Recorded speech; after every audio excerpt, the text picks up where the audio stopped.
Strasbourg, before dawn. The streets are empty. The fog clings to the cobblestones like a held breath. A church bell tolls in the distance. Somewhere, a door creaks open. A woman steps into the street, alone. She begins to move. Not a stumble, not a stagger, a dance.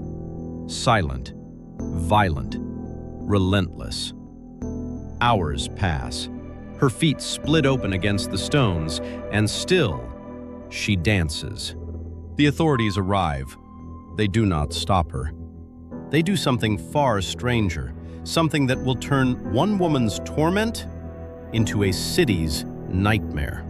What if I told you an entire town once danced until people collapsed from exhaustion, and no one could explain why? It began with one woman. Within days, hundreds were dancing through the streets of Strasbourg. More than 500 years later, historians still cannot fully explain what happened. This is the true story of the dancing plague of 1518. July 1518, Strasbourg, a thriving, free city of the Holy Roman Empire. Bells ring out over red-tiled rooftops. Barges drift down the Ill River, heavy with grain and wine.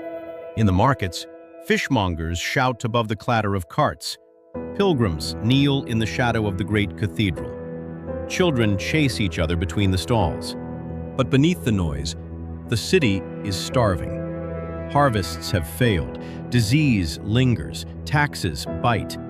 The poor sleep in doorways and whisper that God has turned his face away. Among them, a woman. Her name, recorded by chroniclers, is Frau Troffea, a wife, a neighbor, unremarkable, until the moment she steps into the street. And without a word, without music, she begins to dance.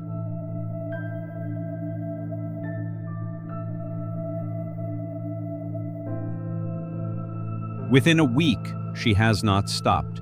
Her feet are ruined, her body trembles. And then, the unthinkable. Others begin to dance.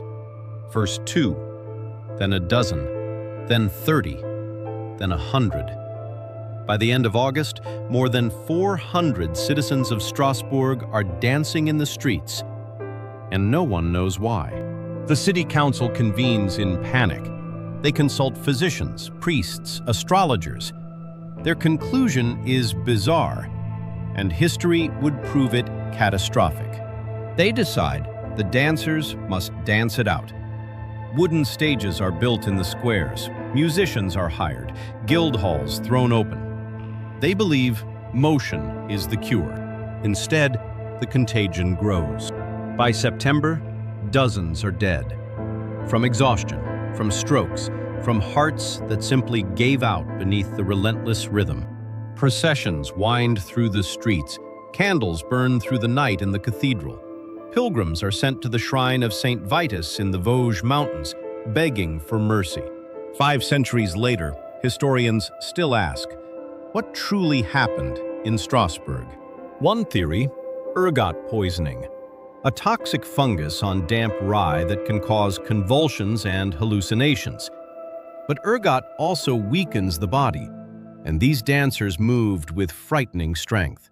Another theory, mass psychogenic illness. A community under unbearable stress, famine, disease, fear of God's judgment, breaking down together in a shared trance. The physician Paracelsus, writing decades later, blamed it on the imagination of women and the influence of saints. The truth was likely far more human. By mid-September, as mysteriously as it began, it stopped. The dancers fell silent. The streets emptied. Strasbourg buried its dead and tried to forget. Today, Strasbourg is a city of light, of music, of memory. But beneath its cobblestones, a question still lingers. What drove hundreds of ordinary people to dance until their bodies gave out? Was it poison? Was it fear? Or was it something the modern world has simply forgotten how to name? More than 5 centuries later, historians still cannot fully explain what happened in Strasbourg. Share your theory in the comments and subscribe to Curiosity Archives for more cinematic journeys into history.